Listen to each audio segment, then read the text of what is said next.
Je fais passer la parole au public. Vous vous présentez quand aux élections? Mais je crois Ça nous ferait du bien. Je crois qu'en politique, on ne peut pas faire grand-chose.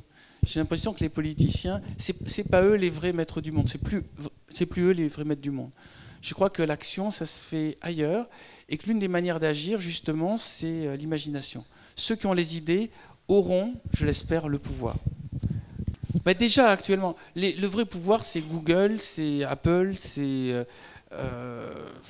j'ai pas dit que c'était un bon pouvoir, mais je dis en tout cas, c'est des gens qui ont parié sur l'imagination et la technologie, et du coup, ceux qui n'ont pas fait ce pari-là se retrouvent obligés de leur donner des sous et de leur demander leur avis. Donc les vrais postes de pouvoir, c'est créer une entreprise qui traverse toutes les planètes et qui agisse un peu partout, et surtout utiliser le média majeur qui est Internet.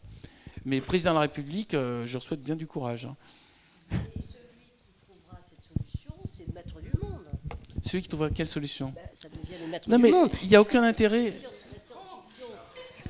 La science-fiction l'a montré. Des mais, gens qui voulaient tout contrôler, tout... Mais je veux dire, être maître du monde ne présente strictement aucun intérêt. C'est-à-dire que quels que soient les types qui sont retrouvés, disons, chefs de grands empires, ils vivaient un stress énorme. Ils étaient tout le temps dans la peur de se faire empoisonner, de se faire dézinguer, de se faire remplacer. C'est pas l'emplacement. Tout à l'heure, je vous disais, être heureux, c'est trouver sa place. Je crois que la place de maître du monde, même la place de président, ne sont pas des places confortables. Sûrement pas. La vraie place, pour moi, je crois, c'est la place où vous exprimez ce que vous êtes vraiment dans votre activité professionnelle. À partir de ce moment-là, et en plus si les autres vous envoient un feedback positif, à ce moment-là, vous êtes nourri par les autres, et vous nourrissez les autres, et vous êtes en phase avec votre monde. Et ça, c'est beaucoup plus intéressant que faire la politique. J'ai rarement vu des politiciens arriver à ça. D'ailleurs, l'un des problèmes des politiciens, c'est qu'ils n'ont pas de vision. C'est-à-dire, regardez, je prends le problème de l'actuel, au-delà de toutes les critiques qu'on lui fait, je crois que ce que perçoit le troupeau des Français, c'est que ce type n'a pas un projet global sur le moyen et le long terme qui fasse que demain soit mieux qu'aujourd'hui. Et c'est ça, moi je crois qu'il faudrait attendre d'un politicien, c'est pas qu'il éteigne les petits incendies et les crises et les trucs, ce qu'ils font pour monter dans les sondages, mais c'est du petit travail. La vraie chose intéressante, c'est d'avoir un leader, un chef de troupeau, qui disent « Attendez les gars, vous avez l'impression qu'il manque de l'herbe, là, amis du troupeau, vous avez l'impression qu'il y a plein de dangers, mais moi je suis un peu plus haut, là, je suis sur une chaise, et je vois bien que devant, il y a la mer, on va prendre des bateaux et on va aller traverser et on va trouver une nouvelle terre. » C'est ça, la vraie force d'un leader. Vous savez, je reprends mon petit exemple, vous parlez des bestiaires, des animaux, chez les loups par exemple, le chef de meute n'est pas le loup le plus fort. Celui qui se met devant, qui donne les directions, il a une caractéristique. On a étudié ça, c'est-à-dire ça a été étudié en éthologie. Il y a une caractéristique, c'est celui qui, devant des événements nouveaux, ne s'affole pas. Et c'est celui qui propose aux autres un chemin où le groupe va en profiter.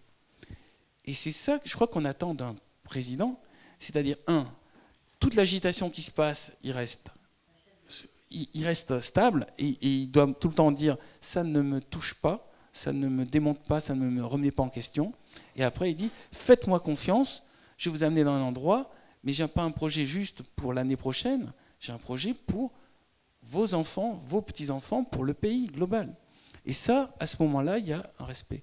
Mais c'est proposé nulle part. Il n'y a aucun type qui oserait dire « Attendez, moi, au-delà de mon quinquennat, je prévois que pour la France, il y ait un projet de conquête, je ne sais pas, de la Lune ou je ne sais pas quoi. » C'est dommage.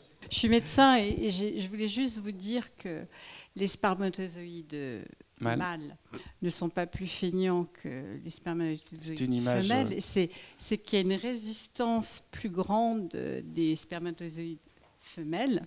Donc, il peut y avoir des filles, même quand on n'est pas au moment de l'ovulation. Effectivement, maintenant, on fait une sélection. Et ça, c'est vraiment ce que vous dites pour la Chine, pour l'Inde, c'est terrible. Et puis aussi, les femmes prennent la pilule.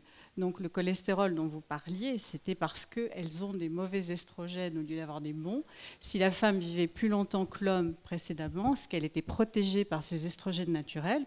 Et qu'aujourd'hui, avec la pilule, elle a un apport d'estrogène synthétique qui lui donne du cholestérol. Je crois que la pilule, on n'a pas encore le recul pour voir les effets, mais qui vont être énormes en plus, sur toute une génération. Elle fume, elle prend la pilule, et donc elle est en danger, et elle va avoir une mortalité aussi rapide que l'homme bientôt. Donc par l'avancée de notre civilisation, on tue ce dont vous parliez, c'est-à-dire que la femme était faite pour perdurer et pour faire vivre l'humanité, effectivement. Et il y avait plus de femmes autrefois que d'hommes, et on est en train d'inverser, mais on inverse pas par la nature, par l'anti-nature. Voilà.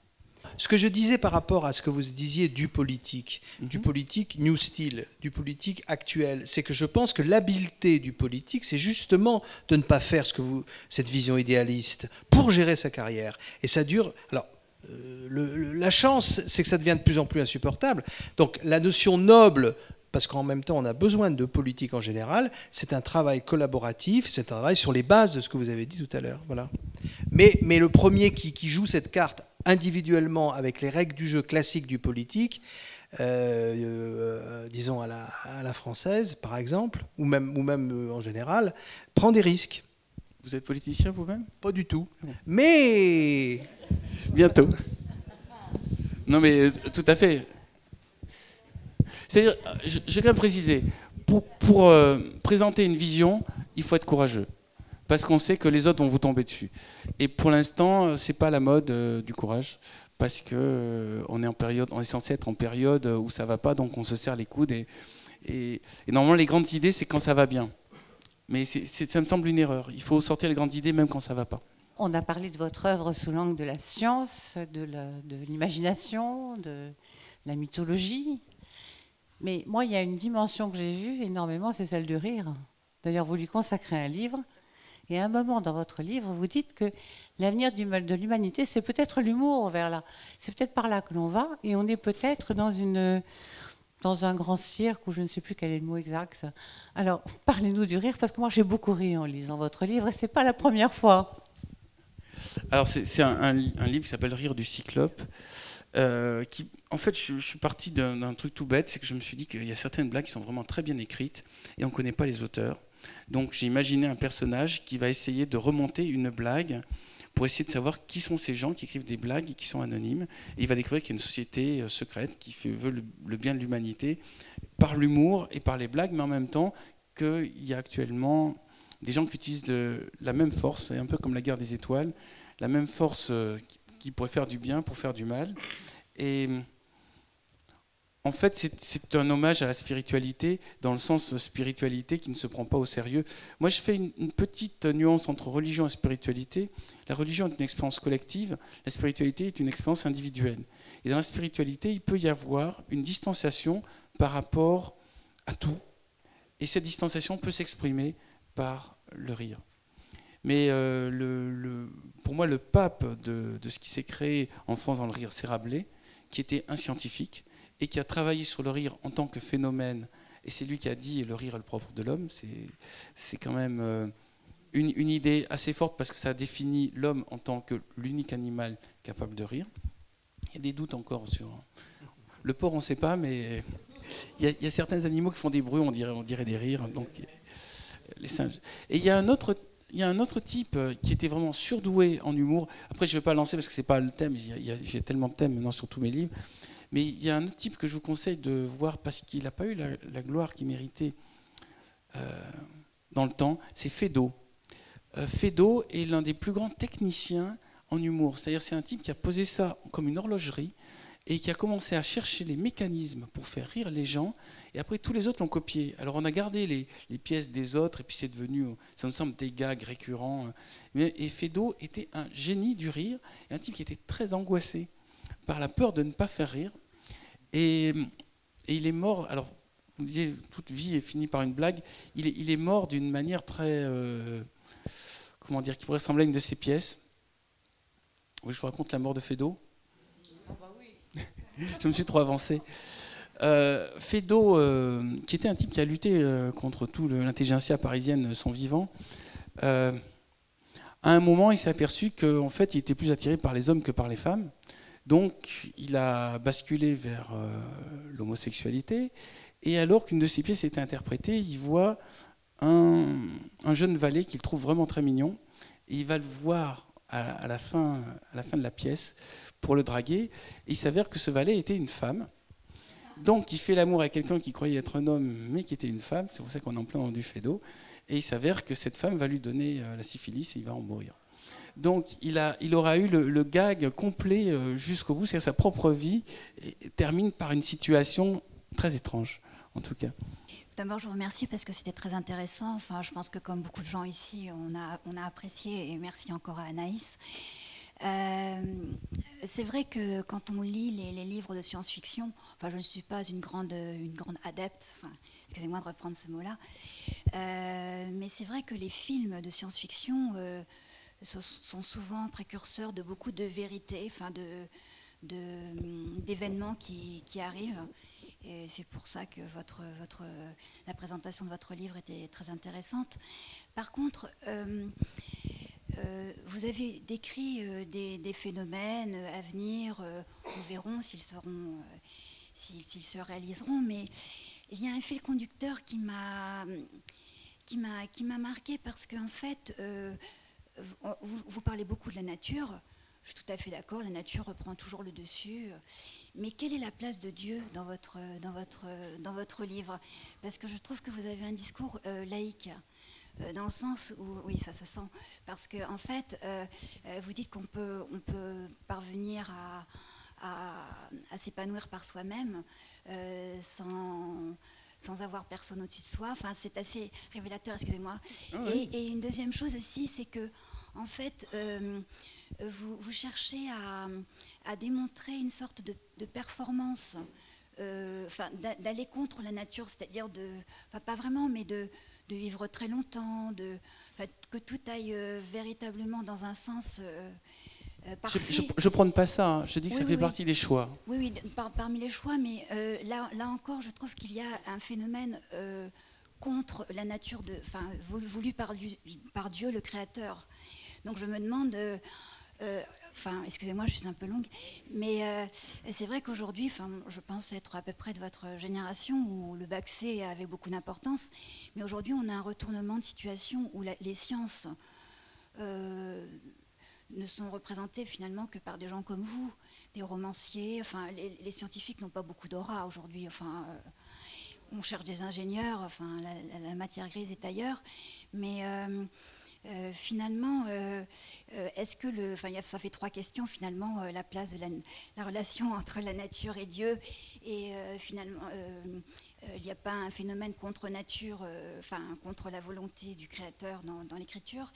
Et est-ce que un écrivain comme vous, qui représente à sa façon et de façon très talentueuse la matière scientifique, est-ce que vous ne considérez pas que vous êtes comme un démiurge, un créateur, un recréateur du monde actuel, moderne? C'est difficile comme question. Non, mais je vais essayer de les mémoriser déjà, parce que mon grand problème, c'est la mémoire. Donc d'abord, je vais vous remercier, parce que c'est la première fois en 22 ans de carrière où on me pose la question « Et Dieu dans tout ça ?» Et je me dis, quand c'est qu'on va me la poser?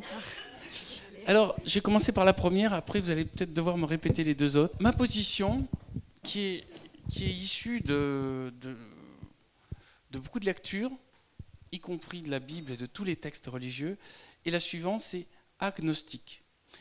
Il y a trois camps: croyants, athées, agnostiques. Je ne suis pas athée. Athée, ça veut dire qui sait que Dieu n'existe pas. Athéos, théo Dieu, a, ça veut dire sans. Croyant, moi je veux bien croire, mais il faudrait que je puisse expérimenter. Alors, mais on va y revenir.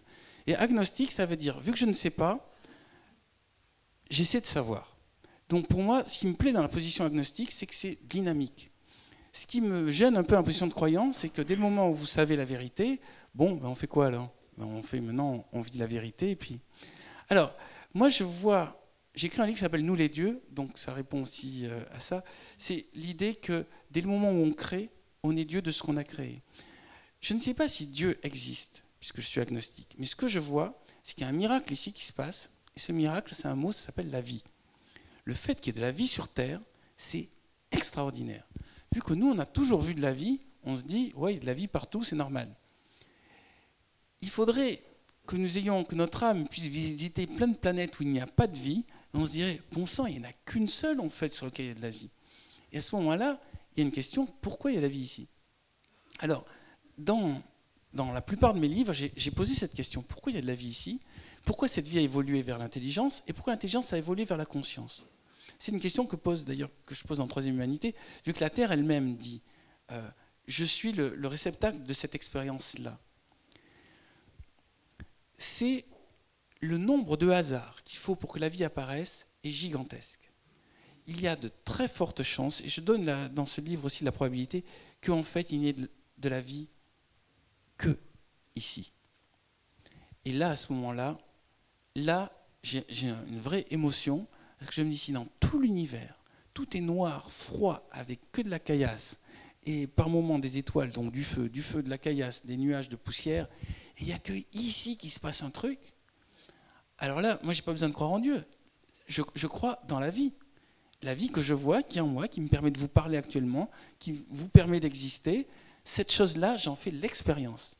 C'est-à-dire que ça, c'est pas juste un truc intellectuel, c'est pas, j'imagine, un grand bonhomme avec une grande barbe qui est au-dessus en train de se pencher sur nous. C'est une expérience que je fais en permanence. Si je vais dans ce jardin, je vais voir des plantes, il y a toutes sortes de plantes. Qui c'est qui a dessiné ça? Qui c'est qui a fabriqué ça? Qui c'est qui s'est débrouillé pour que les feuilles ne se gênent pas, pour que les racines prennent de l'eau, pour que le système arrive à fabriquer de l'énergie à partir de la lumière?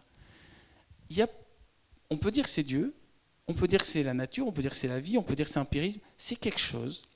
Ce quelque chose m'intéresse. Maintenant, quand je vois les gens qui parlent de Dieu et qui utilisent cette grille de lecture pour tout expliquer, je trouve ça un peu limité. Parce que autant ça fonctionnait bien jusqu'à une période, je vais dire, le Moyen-Âge, c'est quand même l'endroit où les livres étaient dans les monastères et où les prêtres avaient un message de paix, puisque le dimanche, il ne fallait plus faire la guerre. Enfin, ils ont amené à un moment un réel message de paix. Il y a un moment où la science a doublé la religion ne s'est pas adaptée, et la science a montré, attendez, nous, on va vous donner un nouveau vertige. Et ce vertige, c'est, regardez, ça c'est l'univers. Ce vertige, c'est, regardez, on peut envoyer une fusée qui quitte la Terre et qui va sur le satellite, sur la Lune. Et quand, dans certaines religions, on vous dit que la Lune, c'est censé être la représentation d'un objet magique, ben nous, les humains qui ne sont pas convaincus de ça, on envoie une fusée et on a vu que c'était une sphère. Ce n'est pas une planète, mais c'est un satellite. Donc, par rapport à l'idée, qu'est-ce que je pense de Dieu? Je pense que Dieu est une hypothèse. Enfin, la dénomination Dieu a été trop utilisée. Maintenant, moi, je suis admiratif d'une chose qui s'appelle la vie, qui nous traverse tous. Et sur la vie, je n'ai pas d'explication. Mais ce que je sais, c'est que ce que j'espère, c'est que la vie va gagner. Et que cette énergie qu'il y a sur Terre va peut-être pouvoir se répandre ailleurs dans l'univers. Parce que tout à l'heure, je vous disais, peut-être qu'il y a la vie que ici, ça veut dire aussi que si nous détruisons, ce qui fait quand même partie des possibilités, cette planète, il n'y aura plus rien, nulle part, jamais. Ça, c'est la vraie idée vertigineuse. Vous savez, tout le monde, on se dit, que se passerait-il si les extraterrestres arrivaient? Mais moi, je vous dis, la vraie question, c'est que se passerait-il s'il n'y avait pas d'extraterrestres et qu'ils n'arrivaient jamais? Parce qu'il n'y a que ici que s'est passée cette expérience et que la somme de hasard pour le faire, elle est tellement énorme que même si l'univers est très grand, eh ben, il n'y a que ici que ça se passe. Dans le loto, il y a plus de chance. Je vous applaudis parce que véritablement c'est un discours que je tiens en permanence et je suis heureux que vous le teniez ce soir. Mais merci, mais ça me semble juste du bon sens. Maintenant, je comprends qu'il puisse y avoir d'autres visions et qu'à un moment, je comprends qu'à un moment, l'idée de Dieu puisse aider les gens à se sentir mieux, et j'ai du respect pour cette chose-là. Je ne me permettrai jamais de venir à quelqu'un et lui dire « Ah, dis donc, tu crois en Dieu, tu ne crois pas aussi au Père Noël tant que tu y es. » Juste, si ça te fait du bien, tant mieux. Si la méditation fait du bien, tant mieux. Si faire le pèlerinage à Compostelle, ça fait du bien, tant mieux.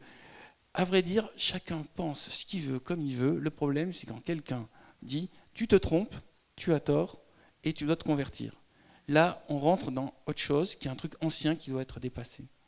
Sinon, sur le côté des murs, parce que je me rappelle, il y avait aussi cette question, au moment où je suis en train d'écrire un livre, j'essaie de reproduire la merveille de ce monde, c'est-à-dire J'essaie de faire des personnages cohérents, un monde qui ne s'effondre pas, des rapports humains qui soient tout le temps intéressants et qui se passent tout le temps des choses qui sembleront au lecteur possibles.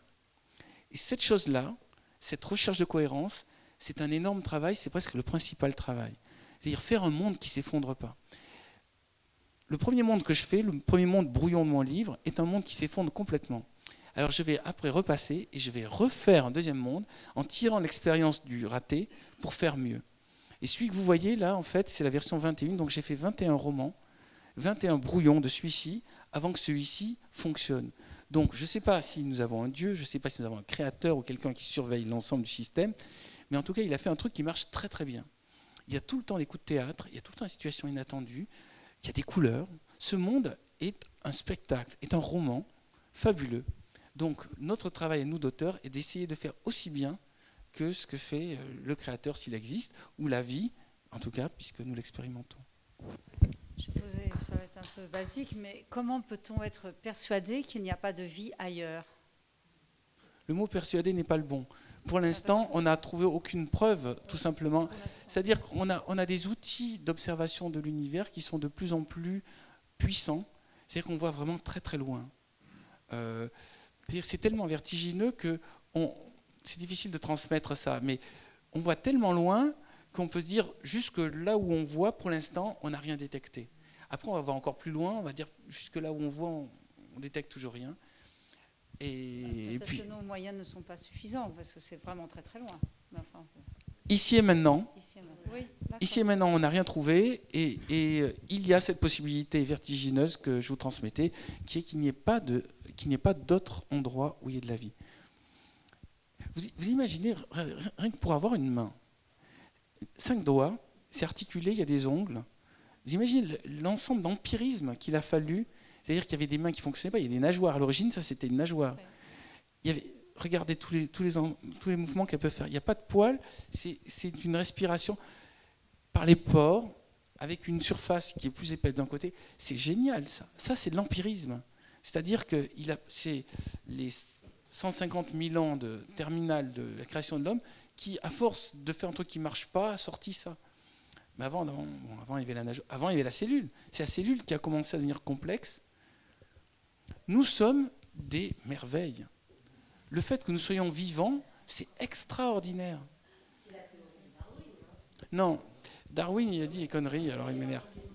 Oui, mais l'évolution, oui.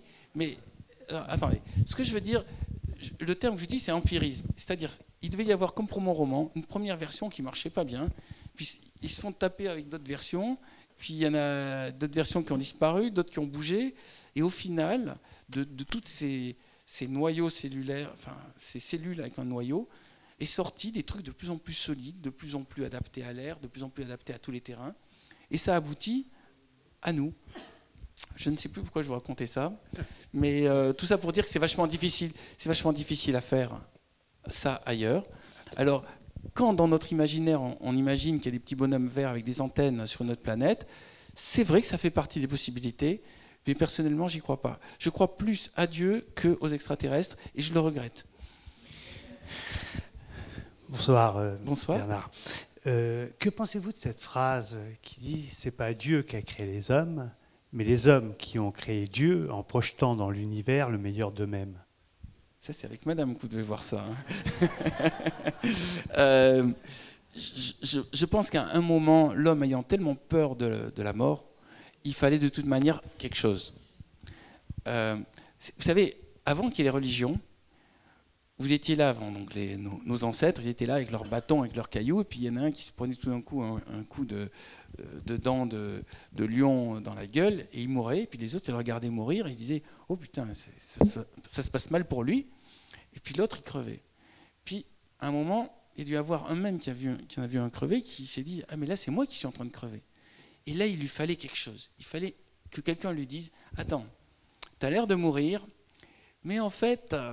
s'il le faut, tu vas renaître. » Alors, la première trace de ça, c'est apparu il y a 120 000 ans en Israël. C'est-à-dire, on a trouvé un corps avec des petits coquillages. Et ça veut dire qu'il y avait un rituel mortuaire. Dès le moment où il y a eu un rituel mortuaire, ça veut dire que ce poids terrible de bon sang, on n'est que de la viande et on va se faire bouffer par les hyènes, était remplacé par votre âme va survivre. Et cette idée-là, ça vous donnait une pêche pas possible, ça a dû sauver des tas de gens, et ça, tout d'un coup, ça a fait que les gens n'avaient plus peur, avaient moins peur de la mort. Donc il y avait une fonction nécessaire de la religion à un moment. Après, les prêtres ont profité pour installer du pouvoir. Et les prêtres ont profité pour installer du pouvoir qui amène de l'argent. Et après, ils ont profité pour faire du pouvoir qui amène de l'argent et des guerres. Et ça, c'est parce qu'il y a toujours des petits malins qui récupèrent le système. Mais la religion avait une vraie fonction, comme la spiritualité a maintenant, il me semble, une vraie fonction, qui est faire que vous n'ayez moins peur de la mort, faire que vous puissiez accepter la mort des autres, faire que vous puissiez apprécier d'être vivant ici et maintenant. Le temps passe très vite avec vous, Bernard. On pourrait continuer des heures, je crois que voilà. En tout cas, je voulais vous remercier. Je pense qu'on peut remercier aussi le public. Voilà. Merci à vous de m'avoir invité.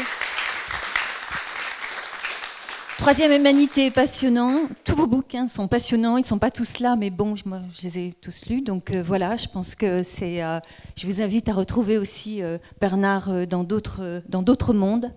Et je vous salue aussi, puisqu'on se retrouvera fin septembre maintenant. C'est la dernière soirée de la saison, avec d'autres auteurs. Et je vous souhaite entre les deux un très bel été. Voilà. Merci à vous d'être venus.